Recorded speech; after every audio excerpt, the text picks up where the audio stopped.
What does discipleship practically look like in the local church? How are the elders to model discipleship specifically with the individual members of their congregation?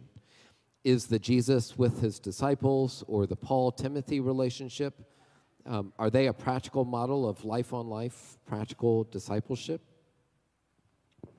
Well, that's something that we've worked a lot on. You have to remember the Great Commission is to go make disciples, and how do you do that? By teaching them to observe all things whatsoever I have commanded you. So discipleship is simply the process of teaching. The Greek word is mathetes, and it means learner. So I sometimes I think we assume that discipleship is primarily just the mentoring, practical side. It's really passing on divine truth, because people live and make decisions based on convictions. There's a process with the truth. At first, you understand it, then you believe it, then it takes over your life because it becomes a conviction. And then the next step would be affection.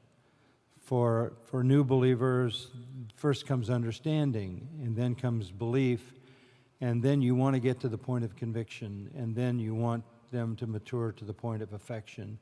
So full discipleship would be where you love the truth, where you have passed down the love of the truth. And I think discipleship then at its primary heart is content-based. It's based on passing the truth of the Word of God, the living and abiding Word of God, to someone else. And we tell our people, find somebody who knows more than you do and learn from them. Find somebody who knows less than you do and teach them what you know. Everybody should be in the flow of passing on the truth. And so as a church, we would find every conceivable way to put people together in every kind of group there is with that as the goal all the time, no matter what the group definition is. Might be a home Bible study, might be a fellowship group, a Sunday school class, it might be a men's group, a women's group. It's always geared around making the Word of God clear, passing the Word of God down so that it becomes the truth that eventually becomes their conviction and their love. And the other thing about discipleship is sometimes you can do it without personal contact. I have to believe as a pastor that I have discipled many people that I've never met. We